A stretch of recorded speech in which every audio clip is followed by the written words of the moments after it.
Bismillah. Assalamualaikum warahmatullahi wabarakatuh. Pada pertemuan kali ini, kita akan membahas mengenai high order thinking skill atau berpikir tingkat tinggi. Berpikir tingkat tinggi ini sebenarnya adalah tuntutan dari zaman, di mana zaman berganti, zaman berubah, teknologi yang semakin pesat, maka menuntut manusia untuk semakin cerdas, semakin berpikir melebihi yang kemarin, berpikir lebih tinggi lagi, lebih tinggi lagi. Dan ini tuntutan zaman, dan semua manusia dituntut untuk berpikir lebih tinggi lagi. Tanpa melakukan perubahan itu, maka manusia itu akan tertinggal dengan manusia yang lain. High order thinking skill ini ada beberapa tokoh yang mendefinisikannya dan mengkategorikannya. Ada dari Krolik dan Rudnick, ada dari Bloom, taksonomi Bloom, dan yang orisinal dan direvisi oleh Anderson. Di mana untuk merevisi itu Anderson tidak mengatakan taksonomi Anderson, tapi karena Anderson ini muridnya si Bloom, maka tetap dikatakan sebagai taksonomi Bloom dengan revisi Anderson. Yang pertama, menurut Krolik dan Rudnick, ya, Hodge berpikir itu ada 4 tingkatan: recall, basic, critical, and creative. Nah, menurut Krolik dan Rudnick, yang masuk dalam Hodge high order thinking skill atau berpikir tingkat tinggi itu critical and creative. Untuk yang recall dan basic itu masih dalam kategori LOTS atau low order thinking skill atau berpikir tingkat rendah. Selanjutnya menurut taksonomi Bloom mengkategorikan menjadi 6 kategori atau tingkatan kognitif, ya, yaitu pengetahuan, pemahaman, penerapan, analisis, sintesis, dan evaluasi. Dari ketiga ranah yang pertama itu masuk dalam LOTS atau low order thinking skill atau berpikir tingkat rendah, yaitu pengetahuan, pemahaman, dan penerapan. Sedangkan tiga ranah yang ke selanjutnya yaitu masuk dalam ranah Hodge atau high order thinking skill. Tapi pendapatnya si Bloom ini direvisi oleh muridnya yaitu Anderson, di mana Anderson merevisi bahwa keterampilan mengingat, memahami, dan menerapkan ini direvisi oleh Bloom. Oleh Anderson. Jadi dari pengetahuan jadi mengingat, pemahaman menjadi memahami, dan penerapan jadi menerapkan. Di mana di sini adalah kata kerja, sedangkan di sini adalah kata benda. Dan untuk yang high order thinking skill-nya juga direvisi oleh Anderson. Analisis menjadi menganalisis, kata benda menjadi kata kerja, sintesis menjadi evaluasi, sedangkan evaluasinya menjadi mencipta. Oleh Anderson, mengevaluasi ini bukan masuk dalam kategori yang ke-6, tapi diturunkan dari kategori ke-5. Kategori ke-6-nya ditambah menjadi mencipta. Disinilah disebut high order thinking skill atau berpikir tingkat tinggi, menganalisis, mengevaluasi, dan mencipta menurut teori Anderson yang merupakan murid dari Bloom. Kita lanjutkan. Nah, dari grafik ini kita lihat bahwa semakin ke sini dari remembering, understanding, applying. Remembering itu mengingat, understanding memahami, applying menerapkan, analyzing menganalisis, evaluating mengevaluasi atau menilai, dan creating atau mencipta. Ini dari sini ke sini, semakin ke sini LOTS atau low order thinking skill, semakin ke sana high order thinking skill. Di sini nanti di applying ini ada medium thinking skill, medium order thinking skill. Kita lanjutkan. Inilah hasil evaluasi, hasil revisi oleh Anderson. Kita lihat di sini taksonominya di bawah hampir sama. Hampir sama, hanya perbedaannya adalah dari kata benda menjadi kata kerja. Paling bawah kita lihat paling besar luasannya. Luas sekali. Semakin ke atas semakin mengerucut, semakin mengerucut. Di sini artinya bahwa di bawah ini data yang dimaksudkan ini banyak sekali, besar sekali. Kita lihat di remembering atau mengingat. Banyak sekali data yang harus kita ingat. Banyak sekali data yang harus diingat oleh manusia, baik dia sudah dewasa maupun masih kecil. Kita contohkan, di sini ada pensil, ada hal yang lainnya, ini remembering. Banyak sekali hal-hal yang harus diingat oleh manusia, entah itu dalam bahasa Indonesia, bahasa Jawa, bahasa Inggris dan sebagainya. Ini yang paling dasar. Semakin ke atas akan semakin kecil. Dari mengingat banyak hal, nanti yang dipahami hanya beberapa saja. Tidak perlu semua hal itu dipahami. Ya. Misalkan Anda mengingat tentang Gunung Fujiyama, tapi Anda tidak perlu memahami tentang gunung itu bagaimana dan sebagainya, apa yang ada di dalamnya, karena Anda tidak dalam dalam profesi seperti itu. Applying, semakin ke atas semakin sedikit yang diaplikasikan. Analyzing, evaluating, dan creating ini semakin mengerucut, di mana nanti akan semakin kekhususannya terlihat manusia itu ada di hal yang mana. Kita lanjutkan. Dalam proses kognitif Bloom yang direvisi oleh Anderson dan Carlo pada tahun 2001, pertama mengingat. Ini mengambil pengetahuan yang relevan dari ingatan. Kita contohkan tadi mengingat. Di sini saya contohkan dengan mengingat pensil. Misalkan kita ke kelas rendah, mengingat pensil. Kita lanjutkan ke pengertiannya dulu. Mengingat adalah mengambil pengetahuan yang relevan dari ingatan. Mengapa definisinya mengambil pengetahuan yang relevan dari ingatan? Jadi mengingat itu bukan hanya memasukkan saja. Kalau hanya memasukkan informasi ke dalam, ya, hanya memasukkan informasi ke dalam, bagaimana kita mau melihat apakah dia sudah mengingatnya atau belum? Apakah dia sudah menghafalnya apa belum? Misalkan saya tanya untuk yang Islam, apa syarat sah untuk sholat? Apa rukunnya sholat? Gitu. Nah, Anda mungkin tidak ingat. Disitulah orang lain bisa mengetes Anda ingat apa tidak. Gitu. Memahami, membangun arti dari proses pembelajaran termasuk komunikasi lisan, tertulis, dan gambar. Dari sini tidak hanya mengingat saja, tapi membangun sebuah konsepsi di mana konsepsinya itu masih sama dengan apa yang dibacanya. Sedangkan menerapkan, melakukan, atau menggunakan prosedur di dalam situasi yang tidak biasa. Kita lanjutkan.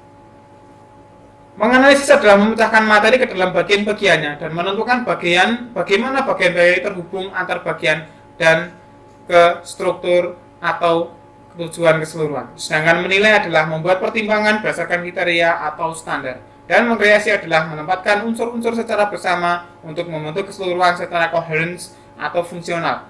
Menyusun kembali unsur-unsur ke dalam pola atau struktur yang baru. Nanti akan saya jelaskan lebih lanjut tentang pengertian ini maksudnya bagaimana. Mengingat, ketika mengingat, di mana tadi hanya menghafalkan, mengenal, menghafalkan tentang fakta, data, atau apapun, tapi tanpa proses memahami, hanya mengingatnya saja, mengingatnya saja. Ini ada data berbentuk faktual, ada konseptual, ada prosedural atau metakognisi, semuanya hanya dihafalkan saja. Seperti ini adalah pensil. Misalkan saya contohkan yang lain adalah ada satu gambar foto, di mana foto itu adalah fotonya Muhammad Hatta. Nah, di foto Muhammad Hatta ini siswa hanya memahami, oh itu foto Muhammad Hatta. Atau kalau dalam pewayangan ada foto Semar, Gareng, Bagong, ada foto Pandawa V dan sebagainya. Oke, kita contohkan tadi ini namanya pensil, dihafalkan, dan foto tersebut adalah foto Muhammad Hatta. Gitu. Menghafal. Untuk menghafal itu kita bisa mengetahui bahwa itu sudah hafal atau belum dengan cara kita lihat apakah dia bisa mengingat kembali apa tidak, dia bisa menjawab pertanyaan kita apa tidak gitu.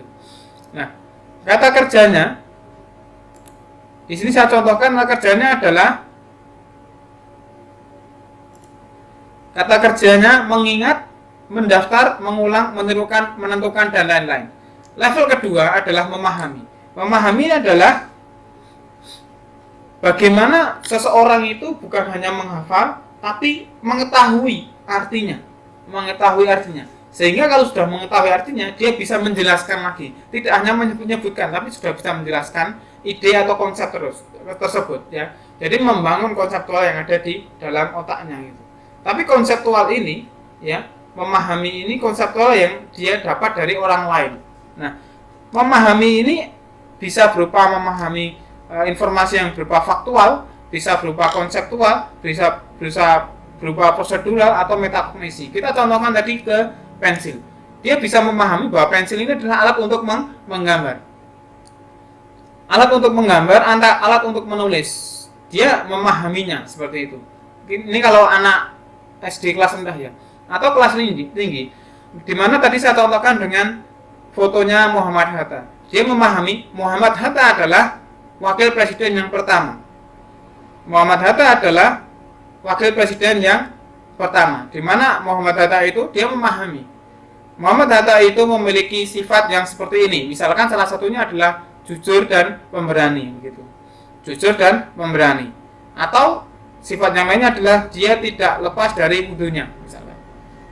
Nah, di situ dia memahami. Lanjut ke tahap berikutnya yaitu aplikasi atau mengaplikasikan. Mengaplikasi ini menggunakan informasi pada domain berbeda ya. Ketika sudah memahami, sudah mengenal, sudah menghafal dan sudah memahami, dia bisa mengaplikasikan. Ini adalah alat untuk menggambar dan menulis, pensil. Sehingga dia bisa mengaplikasikan, dia bisa menggunakan ini untuk menggambar atau menulis gitu. Ini mengaplikasikan. Nah, mungkin didukung oleh karena menggunakan informasi pada domain yang berbeda, yaitu bagaimana cara memegang pensil gitu. Jadi dulu sebelumnya sudah ada informasi tentang cara memegang pensil, di mana dia menggunakan informasi cara memegang pensil dan apa itu pensil dan mungkin cara menggambarnya yang sudah diajari begitu. Sehingga dia bisa mengaplikasikan untuk menggambar di papan kertas, menggambar matahari, menggambar rumah, menggambar gunung, menggambar apa gitu.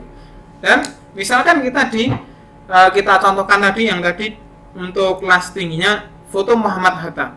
Ketika ada foto Muhammad Hatta dan dia memahami sifat-sifat Muhammad Hatta, di antaranya adalah jujur ya, dan pemberani, maka dia bisa mengaplikasikan itu menerapkan, mengimplementasikan, bisa menerapkan dalam dirinya.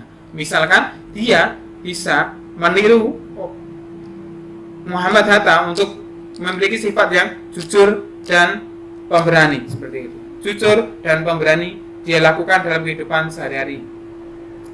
Ini ketiganya masih dalam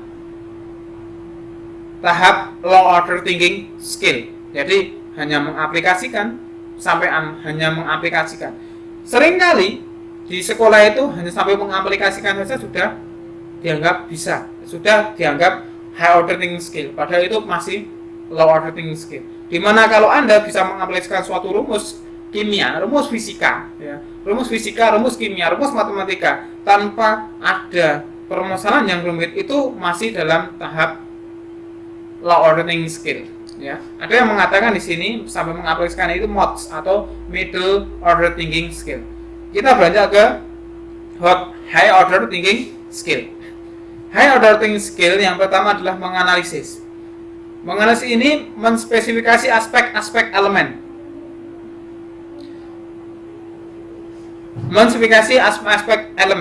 Kita contohkan untuk pensil ini.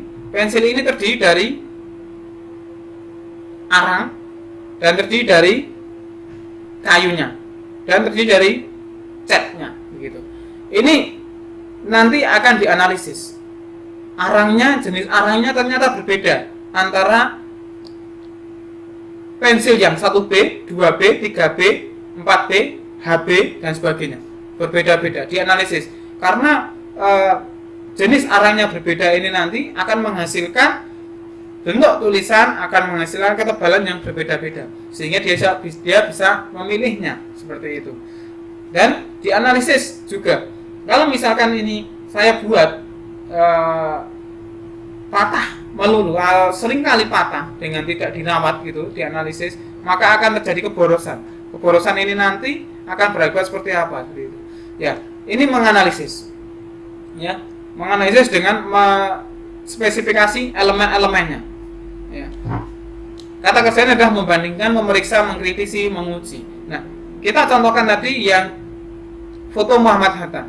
Foto Muhammad Hatta itu di mana ada sifat-sifatnya tadi sudah diteladani, dan dari situ di sejarahnya juga dibaca, dipahami bahwa Muhammad Hatta itu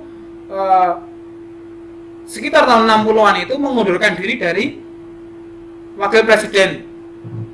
Menjadi wakil presiden, beliau mengundurkan diri. Nah, dianalisis mengapa Muhammad Hatta ini mengundurkan diri. Ini high order thinking skill. Dicari mengapa Muhammad Hatta ini mengundurkan diri, seperti itu. Dianalisis. Selanjutnya adalah mengevaluasi. Misalkan mengevaluasi ini bagaimana ada keterampilan bertanya dalam dirinya, ya. Kita bisa membiasakan anak untuk memiliki keterampilan bertanya, menanyakan hal yang sudah ada, gitu. Jadi tidak hanya sampai menganalisis aspek-aspeknya, tapi juga menanyakan keterampilan bertanya.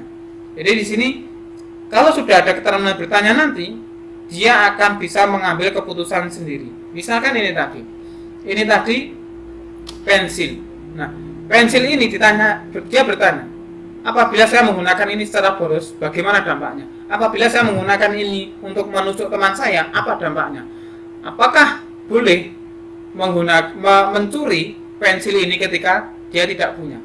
Apakah boleh menggunakan pensil 3B untuk menggambar, dan seterusnya. Dia memiliki keterampilan untuk bertanya. Nah, yang tadi saya contohkan untuk Muhammad Hatta tadi, saya contohkan ketika dia mengundurkan diri. Kenapa mengundurkan diri? Kenapa mengundurkan diri? Ada apa ini?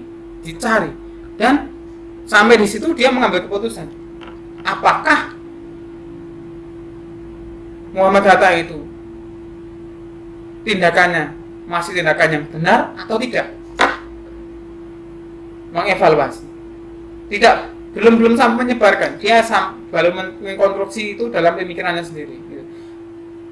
Apakah ketika saya menggunakan pensil ini untuk menusuk teman saya, apakah ini baik apa tidak? Dievaluasi, sehingga dia bisa mengambil keputusan. Oh, ini pensil digunakan untuk menggambar, untuk menulis. Kalau gunakan untuk menusuk teman saya, berarti tidak tepat, begitu. Apakah Muhammad Hatta itu mengundurkan diri itu baik atau tidak? Selanjutnya adalah mengkreasi, ya. Mengkreasi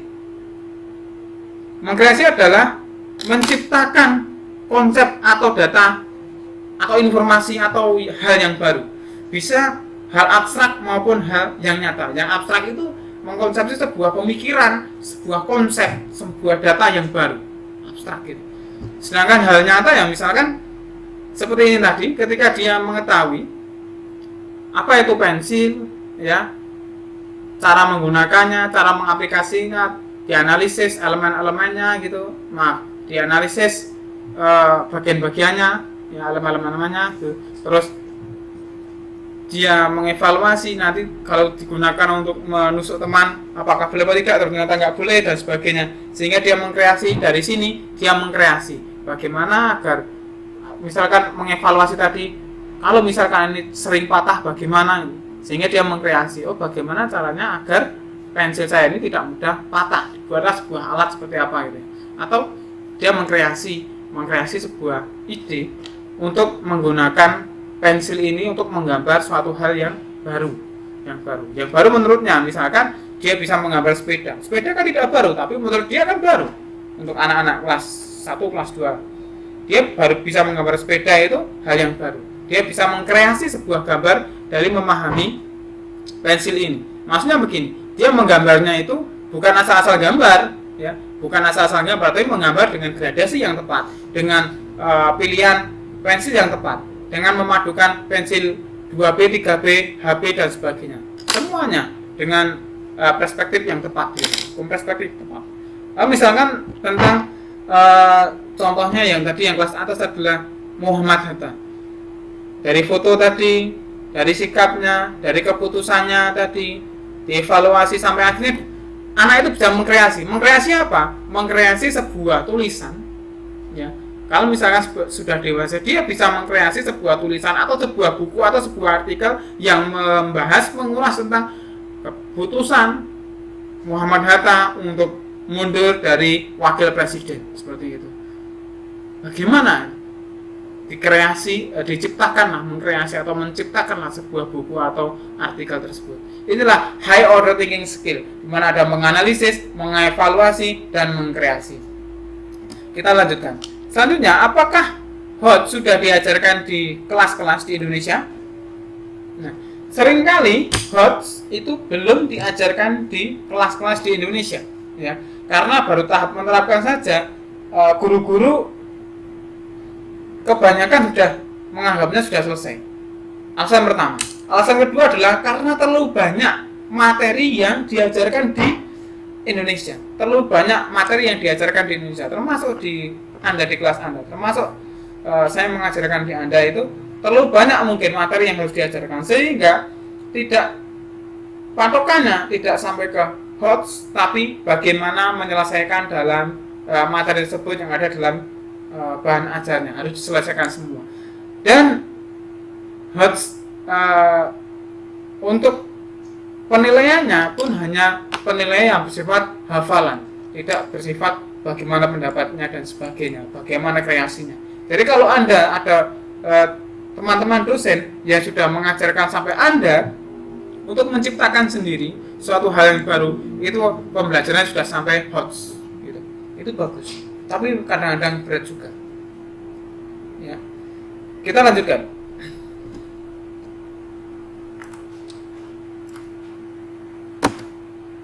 Mengapa HOT ini perlu dipelajari dan perlu diajarkan di Indonesia, di semua bagian negara? Karena ada hard skill and soft skill, demand, permintaan hard skill dan soft skill, ya, keterampilan hard dan softnya sesuai dengan tuntutan zaman ini, di mana sekarang diminta kreativitas dan inovasi yang paling tinggi, ya. Bukan hafalan lagi, tapi kreativitas dan inovasi. Selanjutnya leadership atau kepemimpinan yang diminta. Terus ada 75% ya leadership itu yang diminta. Ada emotional intelligence, jadi bagaimana mengelola emosi. Ya, ini cukup banyak diminta. Adaptability dan problem solving. Semua ini adalah tuntutan di era abad 21 ini, ya.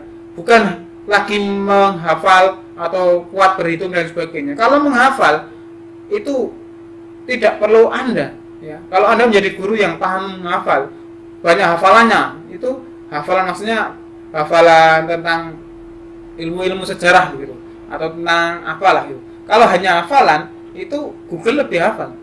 Kalau pintar, ya iblis pun lebih pintar gitu. Tapi bagaimana Anda menjadi manusia yang utuh, yang memiliki kreativitas, yang memiliki pemahaman yang kompleks, di mana Anda bisa mengevaluasi, menganalisis, mengevaluasi, sehingga Anda bisa memutuskan hal yang benar dan hal yang tidak benar, dan menerapkannya dengan baik. Gitu. Inilah mengapa HOT ini begitu digalakkan untuk diajarkan di semua sekolah.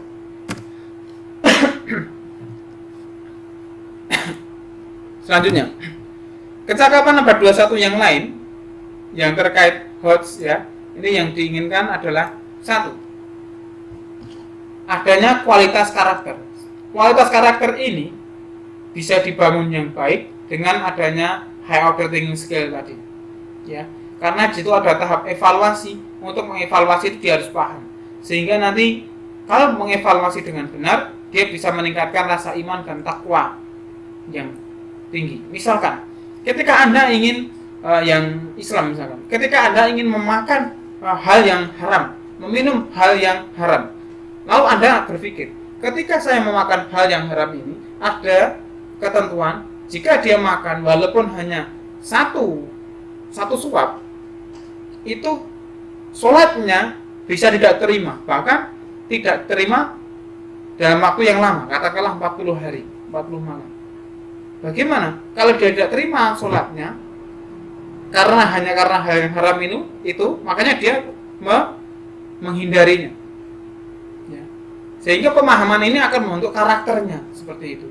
Nah, contoh yang lain, ketika dia ingin melakukan hal yang buruk, ya, hal yang buruk itu dapat mencegah hal yang buruk dalam tanda kutip dalam Islam itu disebut maksiat, ya. Hal yang buruk itu melakukan dosa itu entah dosa apa itu bisa mencegah terkabulnya doa. Bisa mencegah terkabulnya doa. Sehingga kalau dia ingin melakukan hal yang buruk, dia hindari. Wah, jangan sampai. Sehingga harga mati bahwa dia tidak mau melakukan hal yang buruk, ya. Terus misalkan saya contohkan lagi. Saya contohkan di umat Islam lagi. Umat Islam yang benar misalkan, ya. Ketika dia melakukan hal yang buruk, dia makan hal yang haram, maka akan menghilangkan rizki yang halal, kenikmatan yang luar biasa akan hilang. Misalkan contohnya, ketika Nabi Adam itu memakan satu gigitan saja buah yang dilarang itu, maka beliau harus kehilangan nikmat surga yang luar biasa. Hanya satu gigitan. Jadi jangan sepelekan hal haram walaupun hanya satu gigitan. Sehingga hal yang haram itu akan menghilangkan hal yang halal yang luar biasa. Sehingga dia mikir-mikir ketika akan menikmati hal yang haram tersebut.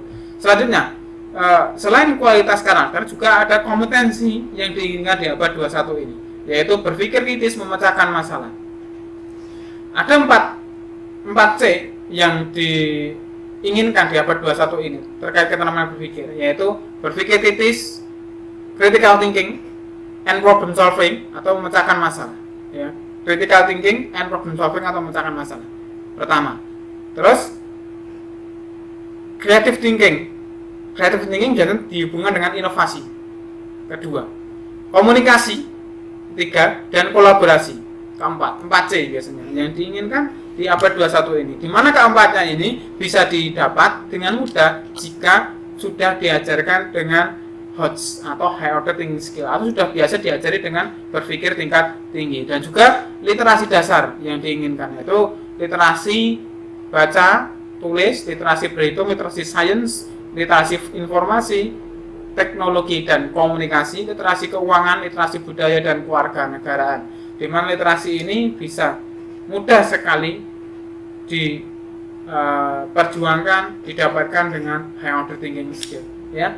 Orang yang sudah kulino terbiasa untuk berpikir tingkat tinggi, dia akan terbiasa untuk mencari, karena ada analisis tadi, ada evaluasi tadi, dia mencari sumber-sumber yang lain untuk menentukan, untuk mengevaluasi dan untuk menentukan apakah ini sudah benar atau tidak. Jangan-jangan menurut saya benar, ini masih kurang benar, sehingga dia mencari terus informasi. Kita lanjutkan.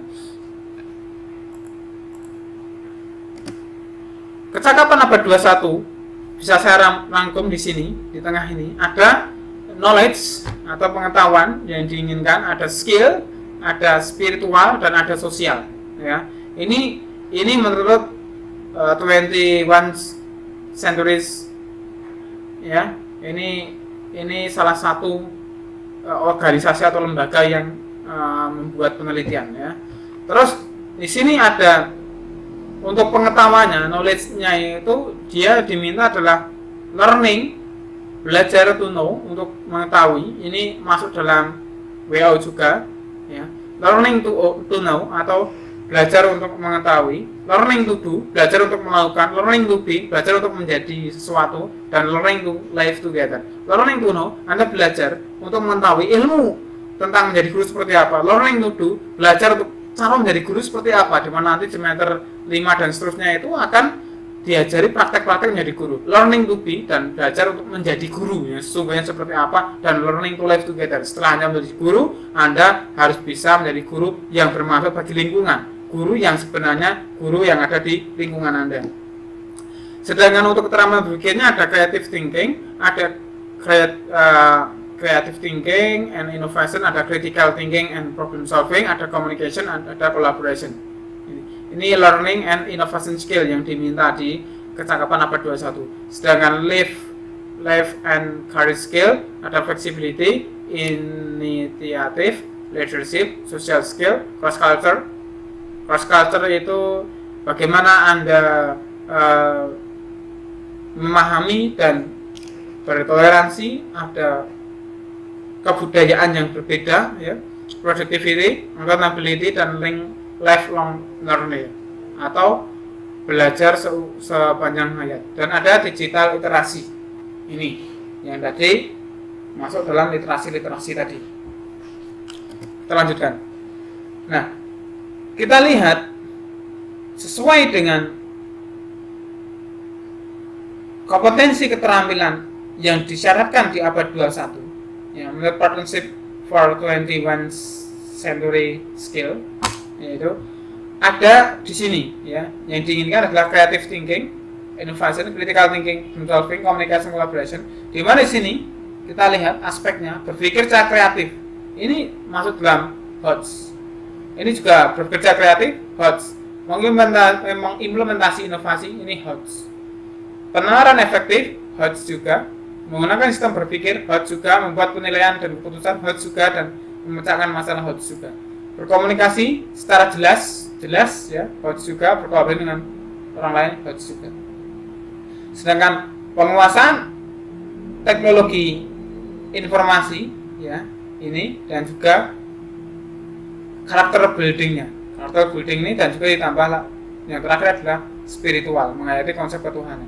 Di mana semua ini di yang atas ini, ya, yang keterampilan berpikir ini mudah didapatkan jika sudah dibiasakan untuk berpikir tingkat tinggi.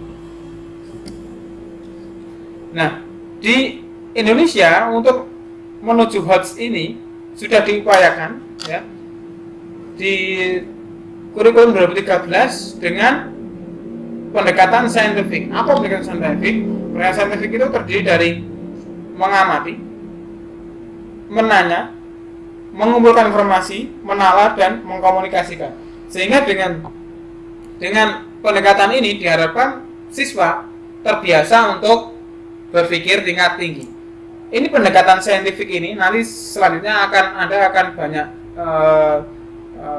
menggeluti ini ketika Anda membuat RPP. Ini ada 4 model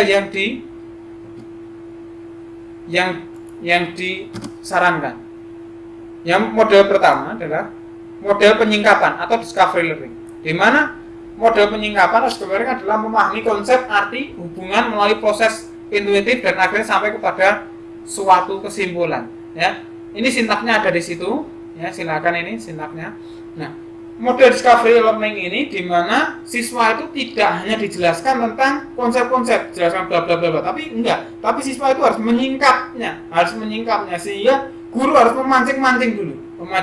Misalkan dengan kita dengan strateginya dengan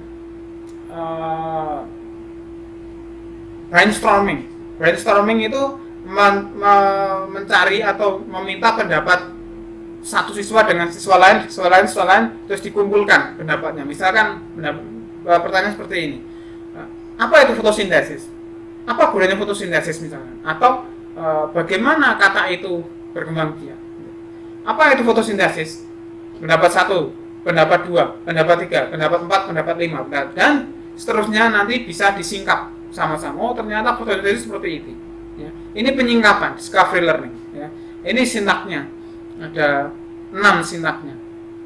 Ya. Sehingga begini, pembelajaran discovery learning itu tidak hanya mengajarkan untuk menghafal apa itu konsep-konsep, tapi siswa harus menyingkapnya sendiri. Kita lanjutkan. Ada model yang kedua yaitu inquiry learning atau penemuan. Di mana kalau inquiry learning ini tidak hanya menyingkat, tapi siswa dituntut untuk meneliti sendiri semakin dalam, ya, penyelidikan. Di situ saya tuliskan model pembelajaran yang dirancang membawa peserta didik dalam proses penelitian melalui penyelidikan dan penjelasan, gitu. Jadi ini siswa harus meneliti sendiri sehingga dia bisa mengumpulkan data dan data tersebut disimpulkan sendiri. Seperti itu. inquiry learning. Tidak hanya menyingkat tapi sampai ke penyidikan. Terus untuk model yang ketiga adalah problem based learning, di mana model pembelajaran berbasis masalah merupakan pembelajaran yang menggunakan berbagai kemampuan berpikir dari peserta didik secara individu maupun kelompok serta lingkungan nyata untuk mengatasi permasalahan sehingga bermakna, relevan, dan kontekstual. Ini, di mana siswa dituntut untuk menyelesaikan masalah. Kita teruskan karena baterainya sudah hampir habis laptop saya. Yang terakhir adalah project based learning. Project based learning ini siswa diminta untuk membuat sesuatu. Guru memberikan project yang harus diselesaikan dirampungkan oleh siswa. Sintaksnya dari situ ada 6 sintaks yang harus diikuti. Dari keempat model ini diharapkan dengan menggunakan scientific dan 4 model ini diharapkan pembelajaran HOTS di Indonesia itu akan semakin mudah dan semakin nyata. Guru bisa membelajarkan HOTS di sekolahnya, begitu, di kelasnya, gitu. Ya, ini dari saya. Terima kasih sudah memperhatikan. Ya, ada kekurangan saya mohon maaf. Tetap semangat, tetap sehat, jaga diri, jaga hati. Assalamualaikum warahmatullahi wabarakatuh. Bismillah. Assalamualaikum warahmatullahi wabarakatuh. Pada pertemuan kali ini kita akan membahas mengenai high order thinking skill atau berpikir tingkat tinggi. Berpikir tingkat tinggi ini sebenarnya adalah tuntutan dari zaman, di mana zaman berganti, zaman berubah, teknologi yang semakin pesat, maka menuntut manusia untuk semakin cerdas, semakin berpikir melebihi yang kemarin, berpikir lebih tinggi lagi. Dan ini tuntutan zaman, dan semua manusia dituntut untuk berpikir lebih tinggi lagi. Tanpa melakukan perubahan itu, maka manusia itu akan tertinggal dengan manusia yang lain. High order thinking skill ini ada beberapa tokoh yang mendefinisikannya dan mengkategorikannya. Ada dari Krolik dan Rudnick, ada dari Bloom, taksonomi Bloom, dan yang orisinal dan direvisi oleh Anderson. Di mana untuk merevisi itu Anderson tidak mengatakan taksonomi Anderson, tapi karena Anderson ini muridnya si Bloom, maka tetap dikatakan sebagai taksonomi Bloom dengan revisi Anderson. Yang pertama, menurut Krolik dan Rudnick, ya, HOTS berpikir itu ada 4 tingkatan: recall, basic, critical, and creative. Nah, menurut Krolik dan Rudnick, yang masuk dalam HOTS high order thinking skill atau berpikir tingkat tinggi itu critical and creative. Untuk yang recall dan basic itu masih dalam kategori LOTS atau low order thinking skill atau berpikir tingkat rendah.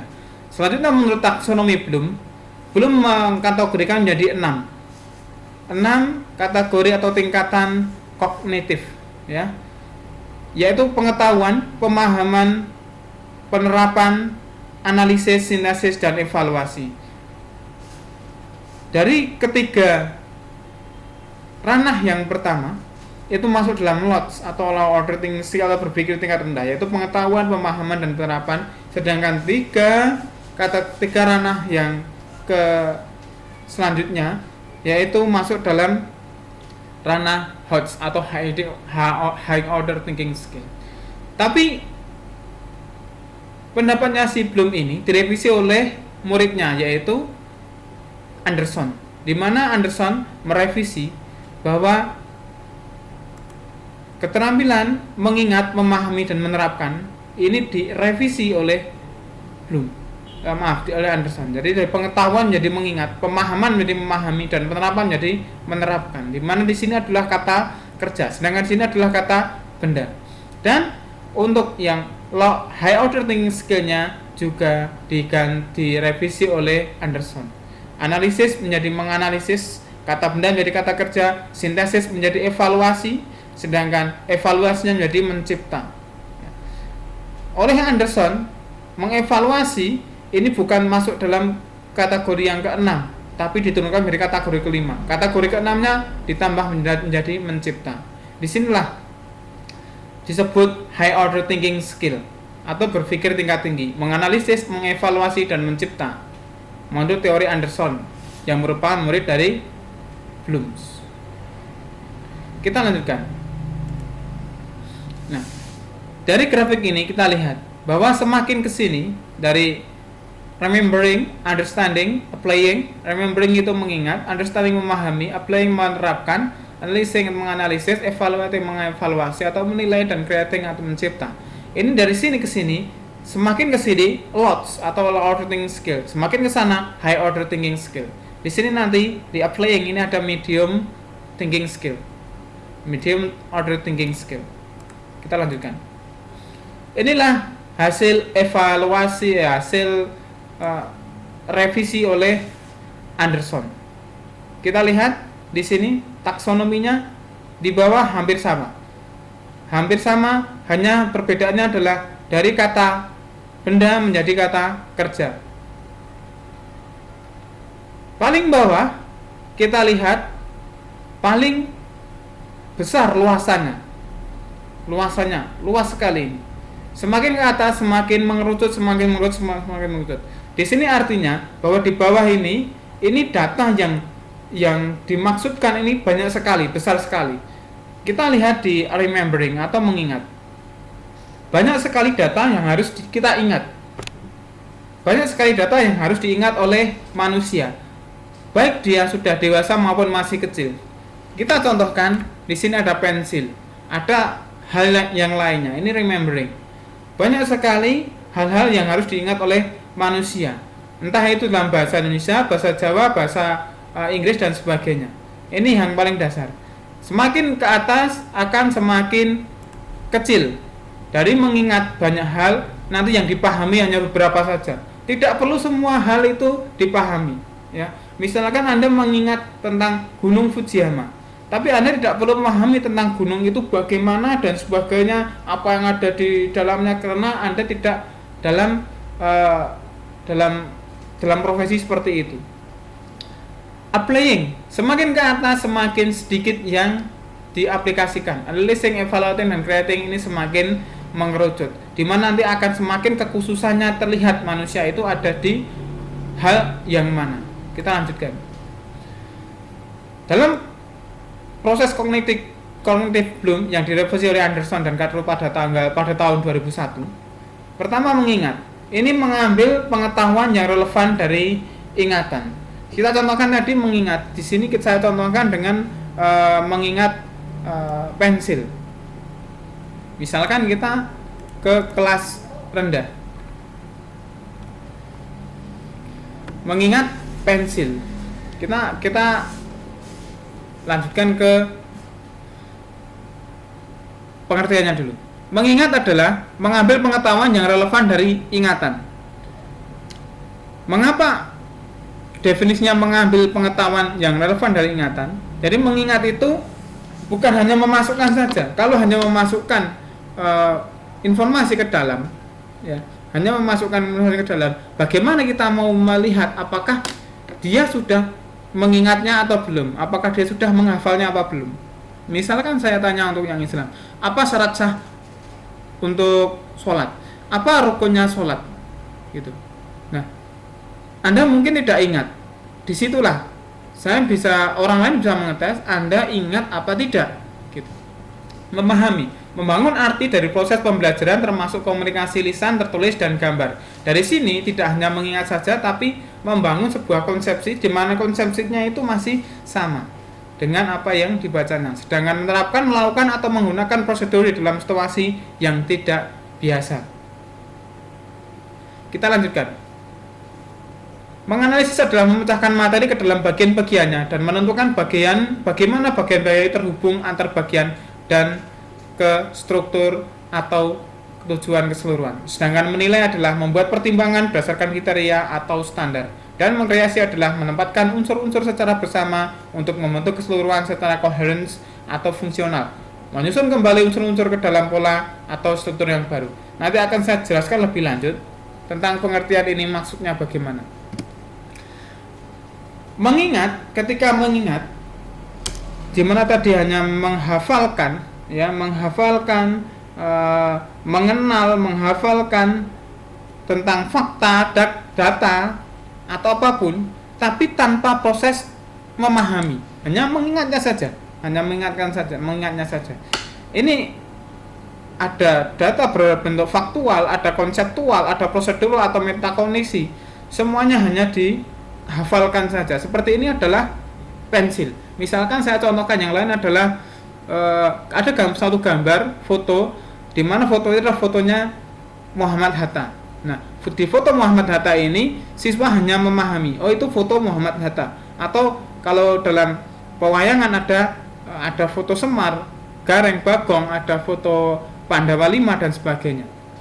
Oke, kita contohkan tadi ini namanya pensil, dihafalkan, dan foto tersebut adalah foto Muhammad Hatta, gitu. Menghafal. Untuk menghafal itu kita bisa mengetahui bahwa itu sudah hafal atau belum dengan cara kita lihat apakah dia bisa mengingat kembali apa tidak, dia bisa menjawab pertanyaan kita apa tidak, gitu. Nah, kata kerjanya di sini saya contohkan, kata kerjanya adalah kata kerjanya mengingat, mendaftar, mengulang, menirukan, menentukan, dan lain-lain. Level kedua adalah memahami. Memahami adalah bagaimana seseorang itu bukan hanya menghafal, tapi mengetahui artinya. Sehingga kalau sudah mengetahui artinya, dia bisa menjelaskan lagi. Tidak hanya menyebut-nyebutkan, tapi sudah bisa menjelaskan ide atau konsep tersebut, ya. Jadi membangun konseptual yang ada di dalam otaknya, gitu. Tapi konseptual ini, ya, memahami ini konseptual yang dia dapat dari orang lain. Nah, memahami ini bisa berupa memahami informasi yang berupa faktual, bisa berupa konseptual, bisa berupa prosedural atau metakognisi. Kita contohkan tadi ke pensil. Dia bisa memahami bahwa pensil ini adalah alat untuk menggambar. Alat untuk menggambar, alat untuk menulis. Dia memahaminya seperti itu. Ini kalau anak SD kelas rendah, ya, atau kelas tinggi. Di mana tadi saya contohkan dengan fotonya Muhammad Hatta. Dia memahami Muhammad Hatta adalah wakil presiden yang pertama. Muhammad Hatta adalah wakil presiden yang pertama, di mana Muhammad Hatta itu dia memahami Muhammad Hatta itu memiliki sifat yang seperti ini. Misalkan salah satunya adalah jujur dan pemberani, begitu. Jujur dan pemberani. Atau sifat yang lainnya adalah dia tidak lepas dari wudunya, misalkan. Nah, di situ dia memahami. Lanjut ke tahap berikutnya, yaitu aplikasi atau mengaplikasikan. Mengaplikasi ini menggunakan informasi pada domain berbeda, ya. Ketika sudah memahami, sudah mengenal, sudah menghafal dan sudah memahami, dia bisa mengaplikasikan. Ini adalah alat untuk menggambar dan menulis, pensil, sehingga dia bisa mengaplikasikan, dia bisa menggunakan ini untuk menggambar atau menulis, gitu. Ini mengaplikasikan. Nah, mungkin didukung oleh karena menggunakan informasi pada domain yang berbeda, yaitu bagaimana cara memegang pensil, gitu. Jadi dulu sebelumnya sudah ada informasi tentang cara memegang pensil, di mana dia menggunakan informasi cara memegang pensil dan apa itu pensil, dan mungkin cara menggambarnya yang sudah diajari, begitu. Sehingga dia bisa mengaplikasikan untuk menggambar di papan kertas. Menggambar matahari, menggambar rumah, menggambar gunung, menggambar apa gitu. Dan misalkan kita contohkan tadi yang tadi untuk kelas tingginya foto Muhammad Hatta. Ketika ada foto Muhammad Hatta dan dia memahami sifat-sifat Muhammad Hatta, di antaranya adalah jujur, ya, dan memberani, maka dia bisa mengaplikasikan itu menerapkan, mengimplementasikan, bisa menerapkan dalam dirinya. Misalkan dia bisa meniru Muhammad Hatta untuk memiliki sifat yang jujur dan pemberani, seperti itu. Jujur dan pemberani dia lakukan dalam kehidupan sehari-hari. Ini ketiganya masih dalam tahap low order thinking skill. Jadi hanya mengaplikasikan. Seringkali di sekolah itu hanya sampai mengaplikasikan saja sudah dianggap bisa, sudah dianggap high order thinking skill, padahal itu masih low order thinking skill. Dimana kalau Anda bisa mengaplikasikan suatu rumus kimia, rumus fisika, ya, rumus kimia, rumus matematika, tanpa ada permasalahan yang rumit itu masih dalam tahap low order thinking skill. Ya, ada yang mengatakan di sini sampai mengaplikasikan itu MOTS atau middle order thinking skill. Kita beranjak ke high order thinking skill. High order thinking skill yang pertama adalah menganalisis. Menganalisis ini menspesifikasi aspek-aspek elemen. Menspesifikasi aspek-aspek elemen. Kita contohkan untuk pensil ini. Pensil ini terdiri dari arang dan terdiri dari kayunya dan terdiri dari catnya, begitu. Ini nanti akan dianalisis. Jenis arangnya ternyata berbeda antara pensil yang 1B, 2B, 3B, 4B, HB dan sebagainya. Berbeda-beda, dianalisis. Karena jenis arangnya berbeda ini nanti akan menghasilkan bentuk tulisan, akan menghasilkan ketebalan yang berbeda-beda, sehingga dia bisa memilihnya seperti itu. Dan dianalisis juga. Kalau misalkan ini saya buat patah melulu, seringkali patah dengan tidak dirawat gitu, dianalisis, maka akan terjadi keborosan. Keborosan ini nanti akan berakibat seperti apa, seperti itu. Ya, ini menganalisis. Ya, menganalisis dengan spesifikasi elemen-elemennya. Ya. Kata kerjanya adalah membandingkan, memeriksa, mengkritisi, menguji. Nah, kita contohkan tadi yang foto Muhammad Hatta.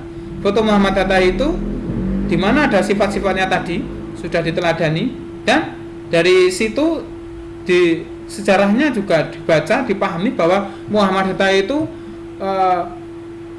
sekitar tahun 60-an itu mengundurkan diri dari wakil presiden. Menjadi wakil presiden, beliau mengundurkan diri. Nah, dianalisis mengapa Muhammad Hatta ini mengundurkan diri. Ini high order thinking skill. Dicari mengapa Muhammad Hatta ini mengundurkan diri, seperti itu. Dianalisis. Selanjutnya adalah mengevaluasi. Misalkan mengevaluasi ini bagaimana ada keterampilan bertanya dalam dirinya, ya. Kita bisa membiasakan anak untuk memiliki keterampilan bertanya, menanyakan hal yang sudah ada gitu. Jadi tidak hanya sampai menganalisis aspek-aspeknya, tapi juga menanyakan keterampilan bertanya. Jadi di sini kalau sudah ada keterampilan bertanya nanti, dia akan bisa mengambil keputusan sendiri. Misalkan ini tadi pensil. Nah, pensil ini dia bertanya, apabila saya menggunakan ini secara boros, bagaimana dampaknya? Apabila saya menggunakan ini untuk menusuk teman saya, apa dampaknya? Apakah boleh mencuri pensil ini ketika dia tidak punya? Apakah boleh menggunakan pensil 3B untuk menggambar dan seterusnya? Dia memiliki keterampilan untuk bertanya. Nah, yang tadi saya contohkan untuk Muhammad Hatta tadi, saya contohkan ketika dia mengundurkan diri. Kenapa mengundurkan diri? Kenapa mengundurkan diri? Ada apa ini? Dicari. Dan sampai di situ dia mengambil keputusan. Apakah Muhammad Hatta itu tindakannya masih tindakan yang benar atau tidak? Mengevaluasi. Belum sampai menyebarkan. Dia baru mengkonstruksi itu dalam pemikirannya sendiri. Gitu. Apakah ketika saya menggunakan pensil ini untuk menusuk teman saya, apakah ini baik apa tidak? Dievaluasi, sehingga dia bisa mengambil keputusan. Oh, ini pensil digunakan untuk menggambar, untuk menulis. Kalau gunakan untuk menusuk teman saya, berarti tidak tepat, begitu. Apakah Muhammad Hatta itu mengundurkan diri itu baik atau tidak? Selanjutnya adalah mengkreasi, ya. Mengkreasi adalah menciptakan konsep atau data atau informasi atau hal yang baru. Bisa hal abstrak maupun hal yang nyata. Yang abstrak itu mengkonsepsi sebuah pemikiran, sebuah konsep, sebuah data yang baru. Abstrak gitu. Sedangkan hal nyata yang misalkan seperti ini tadi, ketika dia mengetahui apa itu pensil, ya, cara menggunakannya, cara mengaplikasinya, dianalisis elemen-elemennya gitu, dianalisis bagian-bagiannya, ya elemen-elemennya gitu.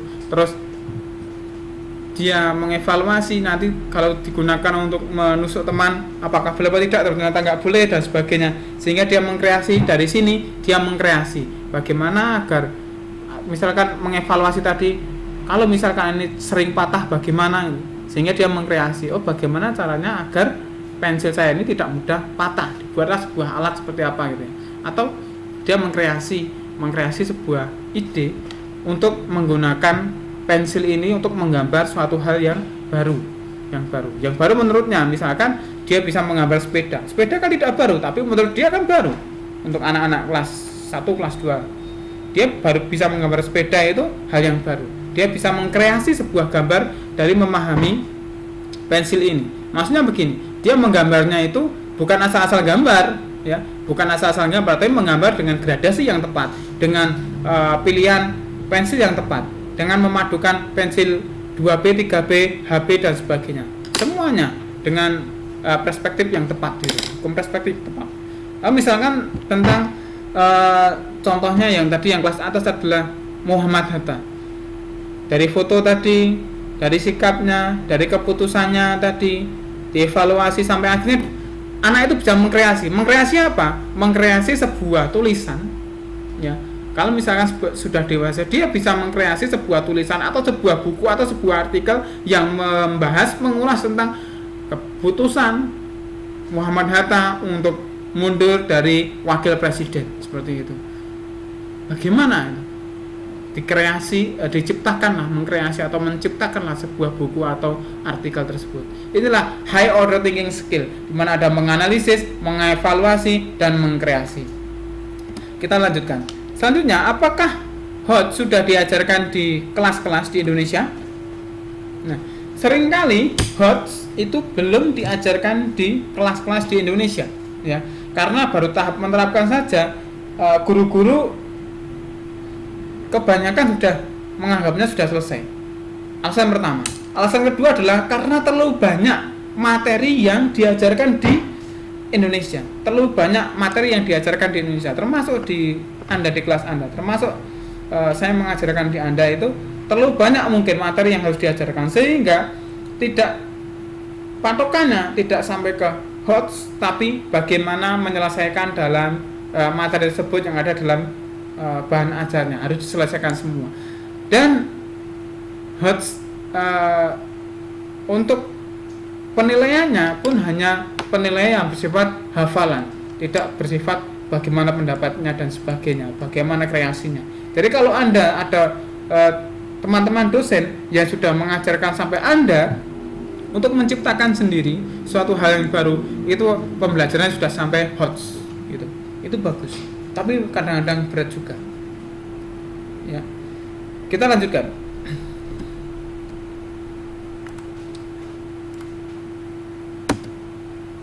Mengapa HOTS ini perlu dipelajari dan perlu diajarkan di Indonesia, di semua bagian negara?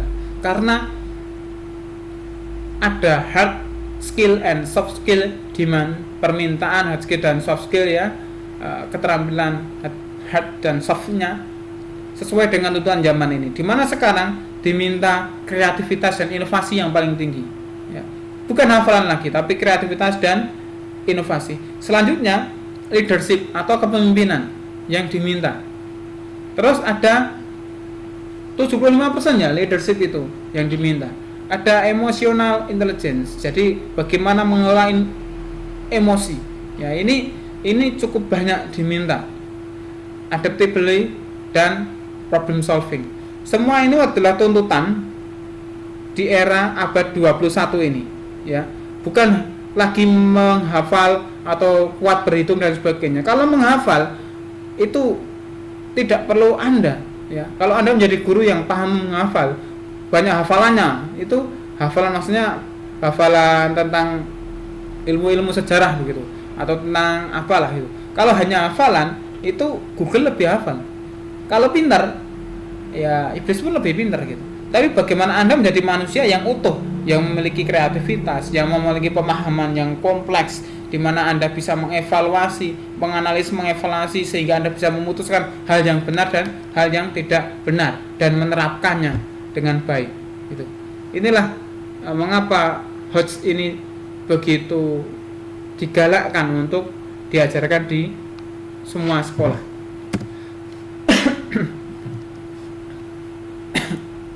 Selanjutnya, kecakapan abad 21 yang lain yang terkait HOTS ya, ini yang diinginkan adalah satu, adanya kualitas karakter. Kualitas karakter ini bisa dibangun yang baik dengan adanya high order thinking skill tadi. Ya, karena di situ ada tahap evaluasi. Untuk mengevaluasi itu dia harus paham. Sehingga nanti kalau mengevaluasi dengan benar, dia bisa meningkatkan rasa iman dan takwa yang tinggi. Misalkan, ketika Anda ingin yang Islam misalkan, ketika Anda ingin memakan hal yang haram, meminum hal yang haram, lalu Anda berpikir, ketika saya memakan hal yang haram ini, ada ketentuan, jika dia makan walaupun hanya satu suap, itu sholatnya bisa tidak terima, bahkan tidak terima dalam waktu yang lama, katakanlah 40 hari, 40 malam. Bagaimana kalau dia tidak terima sholatnya karena hal yang haram itu makanya dia menghindarinya ya. Sehingga pemahaman ini akan membentuk karakternya seperti itu. Nah, contoh yang lain, ketika dia ingin melakukan hal yang buruk ya, hal yang buruk itu dapat mencegah hal yang buruk, dalam tanda kutip, dalam Islam itu disebut maksiat ya. Hal yang buruk itu, melakukan dosa itu, entah dosa apa itu, bisa mencegah terkabulnya doa.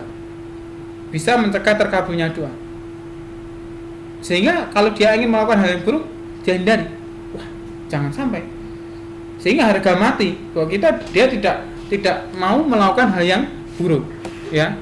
Terus misalkan saya contohkan lagi, saya contohkan di umat Islam lagi.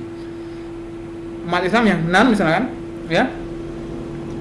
Ketika dia melakukan hal yang buruk, dia makan hal yang haram, maka akan menghilangkan rizki yang halal, kenikmatan yang luar biasa akan hilang. Misalkan contohnya, ketika Nabi Adam itu memakan satu gigitan saja buah yang dilarang itu, maka beliau harus kehilangan nikmat surga yang luar biasa. Hanya satu gigitan. Jadi jangan sepelekan hal haram walaupun hanya satu gigitan. Sehingga hal yang haram itu akan menghilangkan hal yang halal yang luar biasa. Sehingga dia mikir-mikir ketika akan menikmati hal yang haram tersebut. Selanjutnya, selain kualitas karakter, juga ada kompetensi yang diinginkan di abad 21 ini, yaitu berpikir kritis, memecahkan masalah.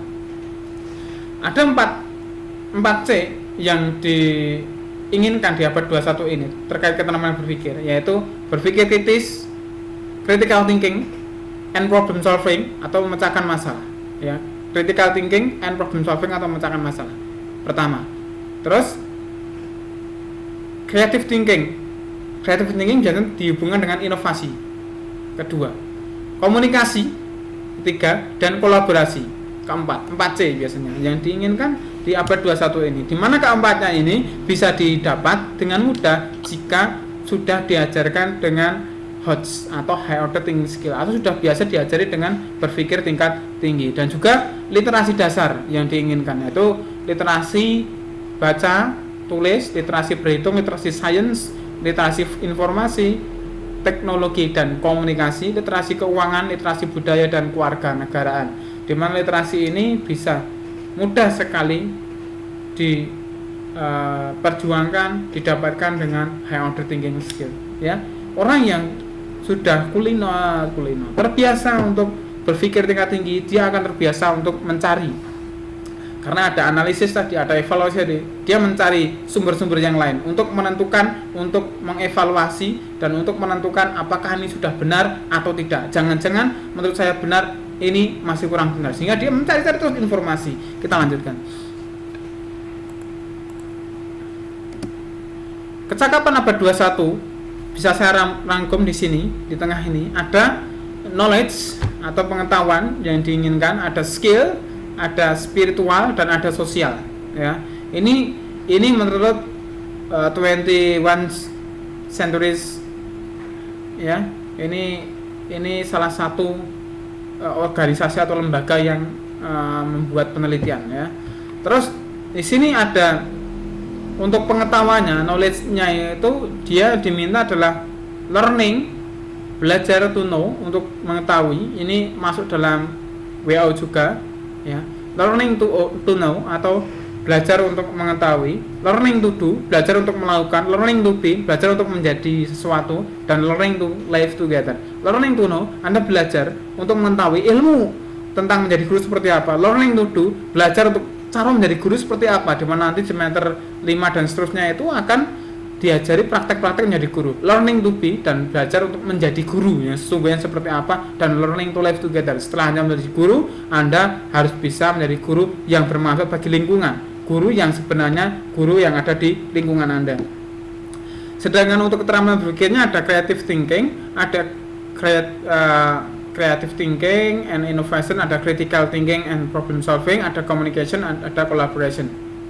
Ini learning and innovation skill yang diminta di kecakapan abad 21. Sedangkan life and career skill, ada flexibility, initiative, leadership, social skill, cross culture. Cross culture itu bagaimana Anda memahami dan bertoleransi, ada kebudayaan yang berbeda, ya, productivity, accountability, dan lifelong learning atau belajar sepanjang hayat. Dan ada digital literasi, ini yang tadi masuk dalam literasi tadi. Kita lanjutkan. Nah, kita lihat sesuai dengan kompetensi keterampilan yang disyaratkan di abad 21, ya, menurut Partnership for 21 Century Skill, yaitu ada di sini, ya, yang diinginkan adalah creative thinking, innovation, critical thinking, problem solving, communication, collaboration. Di mana di sini kita lihat aspeknya berpikir secara kreatif. Ini masuk dalam HOTS. Ini juga bekerja kreatif, HOTS. Mengimplementasi inovasi, ini HOTS. Penalaran efektif, HOTS juga. Menggunakan sistem berpikir, HOTS juga. Membuat penilaian dan keputusan, HOTS juga. Dan memecahkan masalah, HOTS juga. Berkomunikasi secara jelas, ya, HOTS juga. Berkolaborasi dengan orang lain, HOTS juga. Sedangkan penguasaan teknologi informasi, ya, ini, dan juga karakter buildingnya. Karakter building ini dan juga ditambah yang terakhir adalah spiritual, menghayati konsep ketuhanan. Di mana semua ini di yang atas ini, ya, tentang keterampilan berpikir ini mudah didapatkan jika sudah dibiasakan untuk berpikir tingkat tinggi. Nah, di Indonesia untuk menuju HOTS ini sudah diupayakan, ya, di kurikulum 2013 dengan pendekatan saintifik. Apa pendekatan saintifik? Pendekatan saintifik itu terdiri dari mengamati, menanya, mengumpulkan informasi, menalar, dan mengkomunikasikan. Sehingga dengan pendekatan ini diharapkan siswa terbiasa untuk berpikir tingkat tinggi. Ini pendekatan saintifik ini nanti selanjutnya Anda akan banyak menggeluti ini ketika Anda membuat RPP. Ini ada 4 model yang disarankan. Yang model pertama adalah model penyingkapan atau discovery learning, di mana model penyingkapan atau discovery learning adalah memahami konsep, arti, hubungan melalui proses intuitif dan akhirnya sampai kepada suatu kesimpulan, ya. Ini sintaknya ada di situ, ya, silakan ini sintaknya. Nah, model discovery learning ini di mana siswa itu tidak hanya dijelaskan tentang konsep-konsep, jelaskan bla bla bla bla, tapi siswa itu harus menyingkapnya sehingga guru harus memancing dulu. Misalkan dengan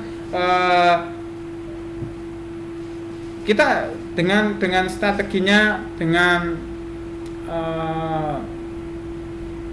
brainstorming itu mencari atau meminta pendapat satu siswa dengan siswa lain, terus dikumpulkan pendapatnya. Misalkan pertanyaan seperti ini, apa itu fotosintesis? Apa gunanya fotosintesis misalkan? Atau bagaimana kata itu berkembang biak? Apa itu fotosintesis? Pendapat 1, pendapat 2, pendapat 3, pendapat 4, pendapat 5, dan seterusnya nanti bisa disingkap sama-sama. Oh, ternyata fotosintesis seperti itu. Ya, ini penyingkapan, discovery learning. Ya, ini sintaknya ada 6 sintaknya. Ya, sehingga begini, pembelajaran discovery learning itu tidak hanya mengajarkan untuk menghafal apa itu konsep-konsep, tapi siswa harus menyingkapnya sendiri. Kita lanjutkan. Ada model yang kedua yaitu inquiry learning atau penemuan, dimana kalau inquiry learning ini tidak hanya menyingkap, tapi siswa dituntut untuk meneliti sendiri semakin dalam, ya, penyelidikan. Di situ saya tuliskan model pembelajaran yang dirancang membawa peserta didik dalam proses penelitian melalui penyelidikan dan penjelasan, gitu.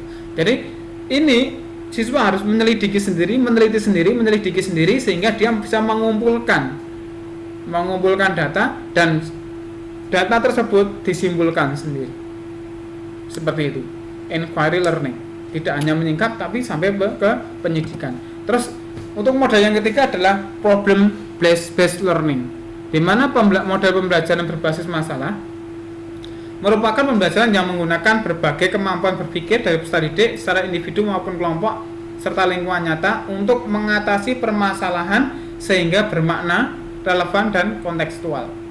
Ini di mana siswa dituntut untuk menyelesaikan masalah.